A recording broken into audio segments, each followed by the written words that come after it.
What's up, career musicians? Joel here. Hope everyone had a fantastic weekend. Hope you had some great gigs, some good family time. For us over the Career Musician, we just wrapped up the Hollywood Music and Media Awards. It was so much fun. Great, talented performers, crazy last minute additions and lineup changes. So much fun. If you haven't yet, check out the behind the scenes footage from the HMMAs. We just posted it on our YouTube at The Career Musician. Nomad takes you on a day in the life, step by step, insight onto what's happening behind the scenes as we're getting ready for the award shows. So definitely check it out. It's incredible. And this week on the podcast, we are working with Ron Perry. He is a major league business coach, sales manager. He brings in some incredible perspective, both from his experience in the music world and the corporate world. He brings in some incredible universal principles that you can apply to supercharge your career. And I feel like a lot of times as musicians, the gene that makes us creative is the same one that makes us kind of averse to these business things, to branding, networking, bookkeeping, all of these things that just don't sound as fun as playing on your instrument with your friends. But Ron is able to frame these principles in a way about rejection, about branding, and how to network correctly in ways that will seriously help you navigate situations in the future. Stick around through the end. There's a fantastic story about him landing a major client by mailing them a shoe.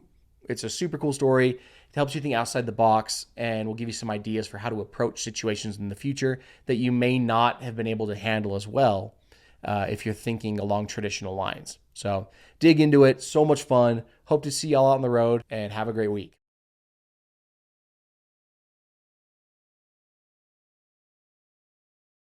Who says size doesn't matter? I'm huge on the brand. You know this. I've traveled with you over the years. Yeah. We spent a lot of time. I think the awareness of the brand is what draws people in. I think it's what makes you profitable. I think it's what puts money in your pocket. I think that it is what drives you out of sharing a one-bedroom apartment in West Hollywood with four other bandmates to where you have your own place. The brand.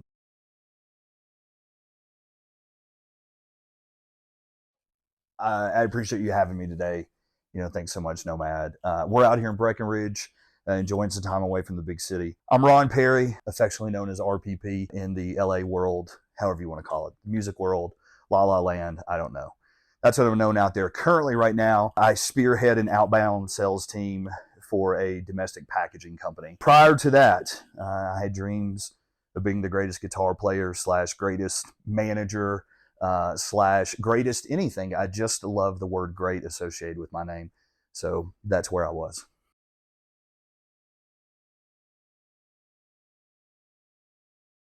That's a great question. So one of the misconceptions in the music business is that you have to be this amazing master of your instrument. And what people miss is that when you're developing yourself and you're developing your audience, you need to develop a brand. You need to be marketable. You obviously need to have some chops, right? Because you're going to have to perform and you're going to have to, do gigs and that sort of thing. But the first thing I do is I would sit down and I would determine what my brand was going to be. What is my identity going to be, right? There are a ton of musicians that I know all over the place that are very average. I also know a ton of musicians that are amazing and they're the best at their craft, but their brand is very, very weak. And they don't get these amazing gigs. I've seen the cover of Guitar World magazine with very average guitar players on it, but the brand is untouchable. The experience with the brand is untouchable. When they're on stage, their brand pulls people in. And the people that they're pulling in, it doesn't matter that they don't have 10 degrees from the best music schools in the world. They've crafted themselves as the brand. And that's the attraction. That's the experience. I think that when you don't put the brand on the same playing field as your chops, I think you've missed the boat. I think that because you've got to create something that people want. Look, in LA, there are 20,000 guitar players that move into town every day, and they can go hire a younger one that knows just as much as you do. They can play probably better than you can. But what are they bringing to you? What does their brand do? How does their brand elevate what they've got going on? If it was me, I might even focused on my brand a little more than my chops.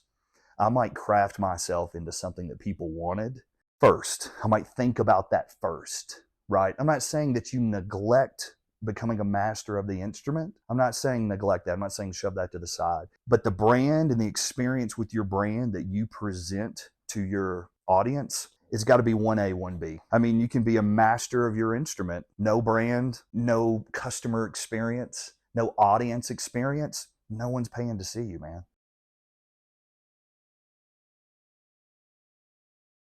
One thing that social media has done is once you craft your brand and you develop your identity and you create an experience that you want to give to the audience, social media has given you a vehicle to show that brand to the world. And if you've crafted a great brand, the world will let you know. And if you have not crafted a great brand, the world will let you know.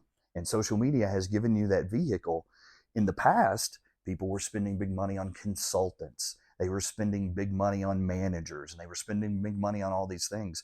Your phone does that for you now. It negates all that. So you can save a ton of money. You can work on your brand. You can present your brand to the world, and you'll get feedback pretty quickly.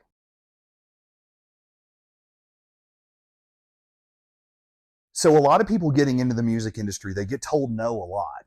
So people that get into the music biz, they move to LA, they go to Nashville, wherever they're going, Austin, Texas, all these things. And they're out looking for gigs. I'm a good guitar player. I know I've got good chops. Well, we know that on a daily basis, there's 20,000 musicians that cruise through LA. They're all out looking for gigs. So you're going to get told no a lot, a whole lot. But there is a universal principle that applies to most everything in life. It applies to the music business, sales, anything you got going on. And you've got to be able to master the art of rejection. You've got to be able to appreciate the no, because there's a universal numbers game that you will close somewhere between 3 and 5% of deals. So we're going to use a deal as you auditioning for a gig. That's a deal. Okay. So you go in and you audition for the gig and you get told no. You've got to learn how to take the emotion out of the no, learn it's just business, and move on to the next. It's not soul crushing. What it does is it sets you up for at one point soon, you're going to be in a statistical category where you're going to be getting told yes. And if you've gotten enough no's, you'll get to the point where you get a bunch of yeses, and now you got your pick of what gig you want to do.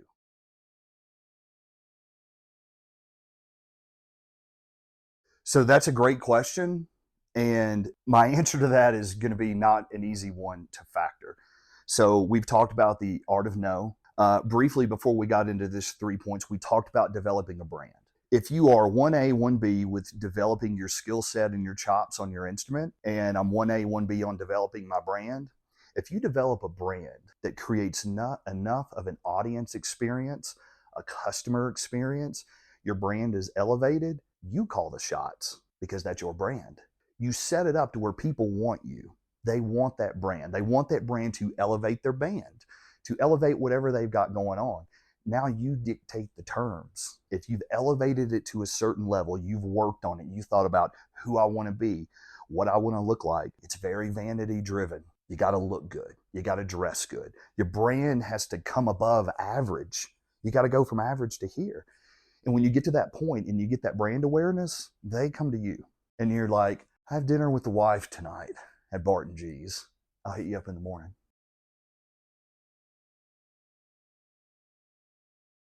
So here's a great example of that. I'm a huge Motley Crue fan. I'm an 80s kid. Girls, Girls, Girls was my anthem. Okay. Ah! When Mick Mars could not perform anymore, now look, he was a sound of Motley Crue, one of the greatest, one of the most underrated guitar players ever. When he could not perform anymore of health issues, and they went out looking for a replacement, they went out looking for a brand that was going to elevate their brand.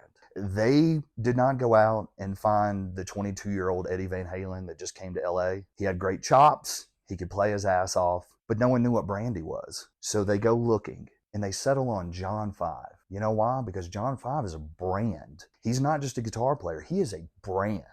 And he has spent most of his career elevating his brand so high that he has to pick a litter of everything.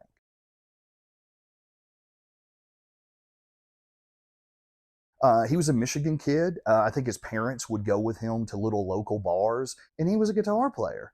but he hadn't morphed into John 5 yet. He had a great look and he had a great sound. He was a great guitar player, man. The guy was like top 5. So then he starts crafting his brand. He starts getting this look, right? And then all of a sudden Marilyn Manson sees him and goes, this guy is cool. I need to get this guy in the band. So now he's in the Manson band. And his brand fits that. And he's still elevating his brand and he's working. Like, if you've ever seen John 5 anywhere, if you've seen him off stage, if you've met him in public, if you've done the meet and greets when he does his solo tour, buddy, he is the brand.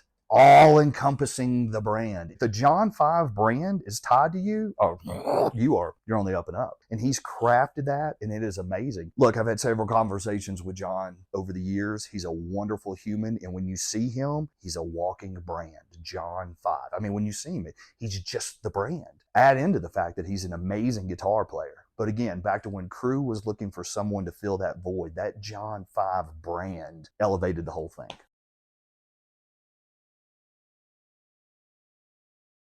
They understood what it was to be an all-encompassing brand. And even though Slash is a part of Guns N' Roses, one of the greatest metal bands ever, the Slash brand stands out.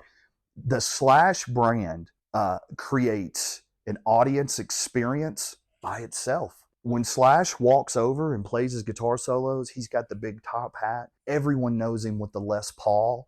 He's got the curly hair, and he's just got this cool look. And that brand he embraces, and it elevates everything he touches. And his audience experience that he creates with the brand, it keeps them coming back for more and for more and for more. And that's what you want to do with a brand.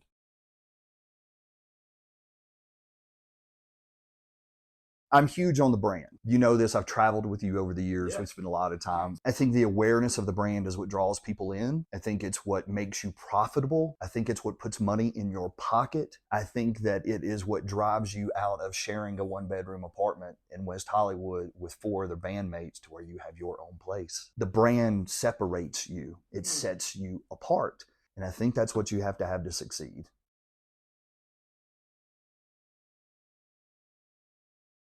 If you have overthought your brand and you have overthought what people say to you, then you're a tad bit of an overthinker. You got to get rid of that. Who cares if someone says this isn't for me? Well, it's just like Coke and Pepsi. I pick one and it's my preference. But you've got to be able to apply those same principles. If someone says this isn't for me, I don't like it. Okay, I'm on to the next. Because there is someone out there that this brand that I've created myself to be, there's someone out there this is for them.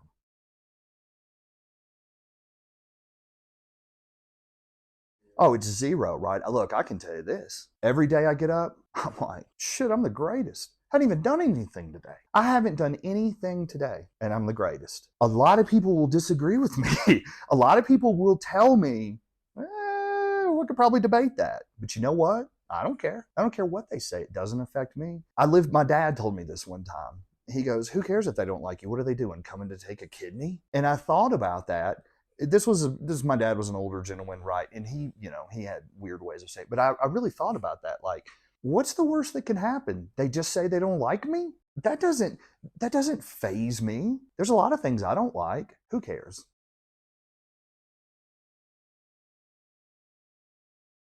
Yeah, so I'll throw some numbers out there at you. So this is a universal principle that applies to anything in life. You're going to close between 3 and 5% of the deals. I have no idea what the deal is. It could be you searching for gigs. It could be me trying to get a corporate client to sign a contract. It could be you trying to sell shoes at the mall. Whatever the gig is, there's a law of numbers. 3 to 5%. For every 100 people that tell you no, now you're embarking on a territory statistically that 3 to 5 are going to tell you yes. If I was a young musician, no matter what instrument I played, and I was trying to get in the game, I'd have a calendar, and I would every day, it'd be my goal to get 3 to 5 people to tell me no. Wow. I'd wake up on August 1st. I'm living in LA. There's 3 gigs I'm going to audition for. I hope they all tell me no. They tell me yes. That's great. The odds of yes are slim. I need those 3 gigs I'm going to go talk to. I'm going to call people. I'm going to network. I'm going to work on my brand. I'm going to be cool. I'm going to create a cool brand, and I'm going to start calling people. Monday morning, I need 3 people to tell me no that day.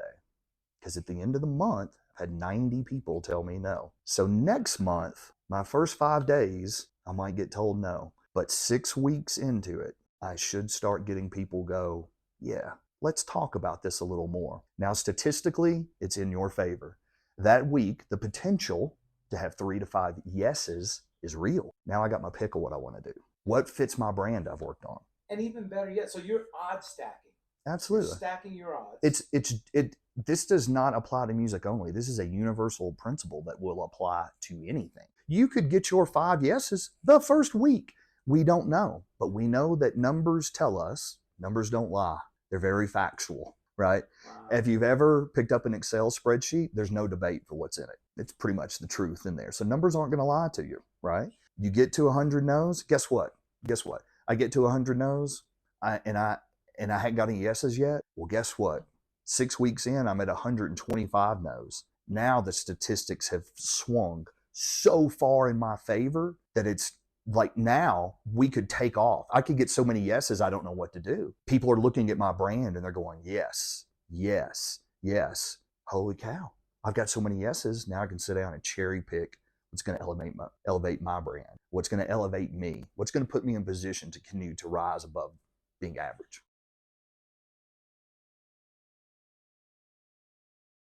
So I got to tell you, I would say that networking should be a staple in your portfolio of building your brand, right? It should be way up there. The person that taught me the importance of networking in the music business was a cat named Derek Williams. That's how me and you met. That's right. That's how me and you met. Yeah, that's my gig. Yeah, that's my gig. Derek's a wonderful human being. And I love that guy to death. And Derek one time talked to me about the power of networking. And I was already in a very high profile corporate sales job, but I was wanting to move into the music biz. And I had enough networking skills through polishing up a sales job that I just removed what I was selling and inserted the music biz. And I took those same networking skills and just started applying it to the music biz, right?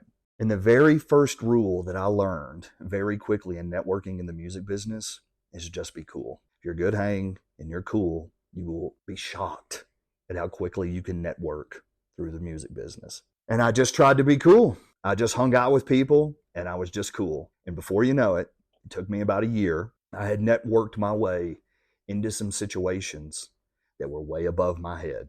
Way above my head. But I had networked with enough people that when I got in those situations, I picked the phone up and I had been cool enough with these cats over the years. And I said, I don't know what to do. So-and-so has called and said XYZ. And they were like, oh, brother, how did you get them to call? This is what you need to do. Because they were experienced in the business. Wow. I had networked through those circles by just being cool and being a cool hang. It is amazing what networking will do for you. Where do you start? Wherever you can. There is no rules. There are no rules to networking. If the only thing you can do is find your local industry night where all the musicians hang out in your town, go hang out, go meet them. You never know who's in there. You never know. Had a preacher in church one time tell me, you never know who's in the house. You never know who's in the house. And it's like, that's an open-ended statement. You never know. You never know who's in the house. And so as I networked and worked on my networking skills, trying to elevate my brand in the music biz, trying to get myself to pull the emotion out of being told no, it took about a year, but the opportunities started to arise on a level that even I was shocked with. And some of my buddies I had networked with were like, holy shit, so-and-so called you? Yeah, this is what they said. Bro, I was on a plane to LA 2 days later. You know, that level, and networking did that. So to recap, I had worked on my brand. I knew how I wanted myself to be perceived. I knew what my strengths were. I had mastered the art of no. It didn't faze me. You could tell me no all day. I didn't care. Didn't bother. Power. Yeah, the power of it. I didn't care. I loved it. Tell me no, great. Because now I might have an opportunity to shove it up your ass later on down the road, right? I don't know yet, but I might, right? So I had mastered the art of no. I knew how important networking was. I knew how critical it was to be a brand in this industry, but I also knew I had to work on my chops some. If I was going to get on stage and create audience experiences, I had to be able to perform, you know what I mean? And that was how I started to polish that RPP brand. Wow, just thinking about it is a little shocking even to me. As I sit here at 50 years old, I had networked my way, created a brand, worked on my chops. I would walk into venues in LA and they would say, hey, what's up, RPP? That was the art of networking. But I'll tell you what's great out of the networking. I met you 10 years ago. You're one of my best buds. You and I are here in Breckenridge, Colorado on a hiking trip, hanging out, filming podcasts, talking music, talking business. One of my best buds. Exactly. So you never know what it'll lead to.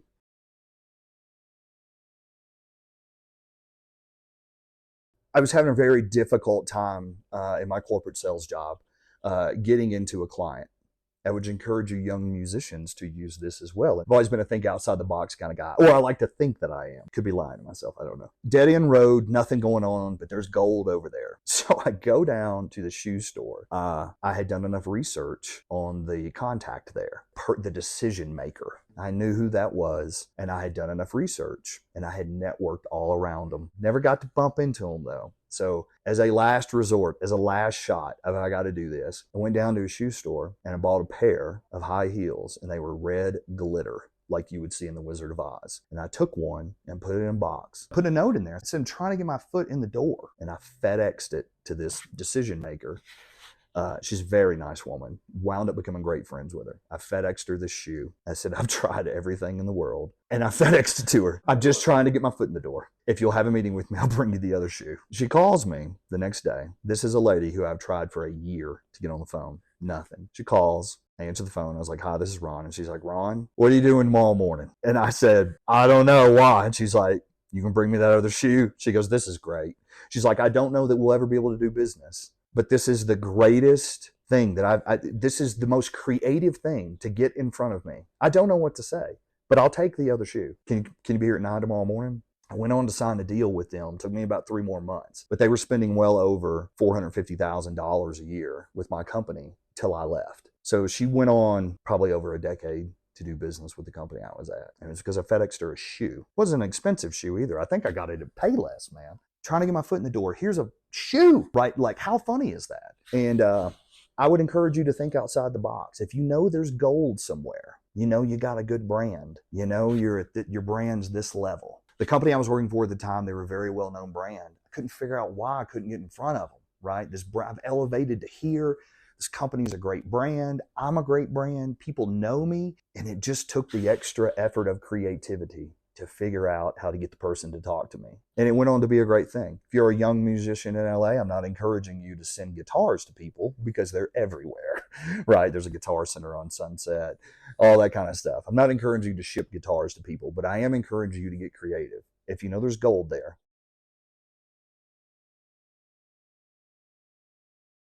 Oh my God, this is amazing, right? So I've seen business cards my entire life. This business card for the career musician with the QR code on the back, these lay on my desk. I know you. I go to your house, right? You know, all that kind of stuff. And this, to me, I'm a buddy. I know this brand. I know what the career musician does. I know what it does for people. I know this brand. This thing elevated it even more for me, and I'm already sold. I mean, they lay around the desk. People come in to my office, and they're like, what's that? What do you think about that? And they're like, damn, that's cool. What's this do? And they scan the QR code. Simple E-cord. It works. It works. This thing it's functional. It's functional. If I was a CrossFitter, this would be functional fitness. There you go. Yeah. And it's a functional musician brand. I'll tell you what the power of this brand did. This pick one time was laying in my office. I know you know this story because you are the career musician. Guy comes in, picks it up. He goes, what's this? He scans the QR code. And he says, well, little Johnny wants to get in the music biz. Take one of those with you. Call Nomad. Bam. He carried this around forever. You would have thought he was a guitar player. He kept it in his pocket. You know, like, what are you doing? You don't even play guitar. And it was, how cool is this? Brand awareness. There you go. Brand awareness.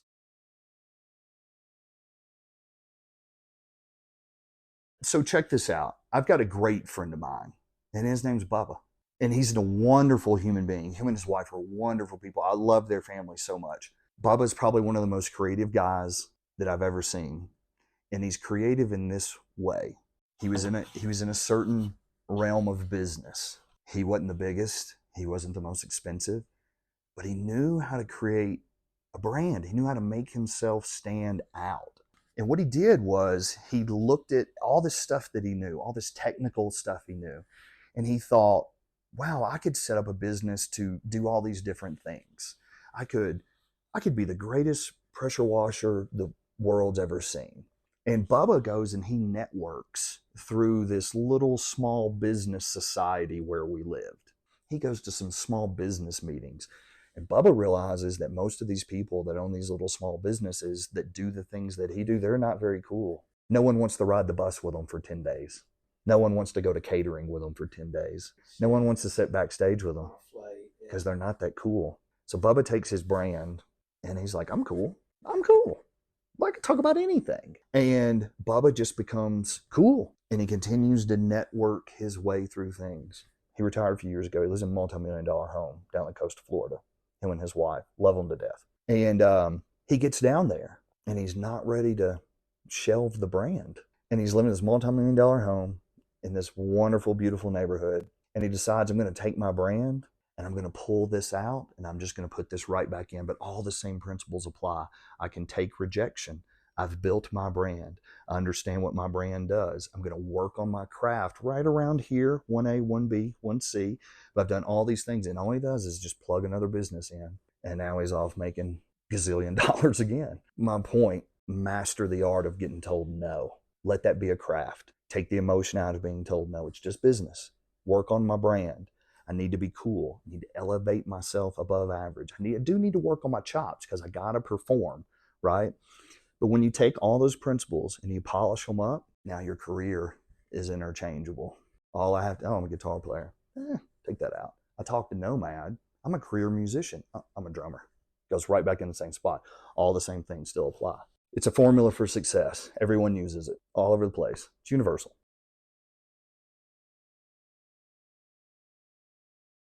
This is great. How did this develop? Oh my God, this is hilarious. This is a great story. So a few years ago, I was with a company. They wanted to launch another division and they wanted to do some different things. And we sit down. My general manager that I work with is Tom Moriarty, probably one of the best humans on the planet. And we talked about, hey man, we're going to be new to the marketplace. Our prices are going to be a little high. We got to create a cool brand. This is a universal principle that applies all over the place. We got to create a cool brand. We got to be cool people. We got to be people that people want to buy from. We got to work around the stigma of we're higher price. How do you work around higher price? Well, because the brand is elevated above those things. Pricing's here, but the brand coolness is here. People will pay more for a cool brand. So Tom comes up with the idea with this. It's a psychedelic alpaca. And we're getting into this marketplace of different types of custom packaging and different things. We hadn't seen anything that's this cool. So this turns out to be the logo, this guy right here. And it's the coolest logo in the marketplace. And then what we do is we do all types of cool custom packaging. Is we decide these are going to be our business cards. This is a Mylar bag. We specialize in the cannabis industry. You probably see these in dispensaries all over the place, this little bag, but this is the business card. This business card with this brand and this feel creates a customer experience that they don't forget. Are we the cheapest? No. Do we do things a little different? Absolutely. But this experience keeps them coming back. And so when you create an experience, an audience experience, a customer experience, and that experience is great and you're cool, they'll keep coming back. They'll keep coming back. Thank you so much for sharing these principles with us, man. Oh, love you, man. Anytime. We're about to roll out of here and go tackle a mountain. I only do autographs before 7 p.m. Hit me up before that, baby.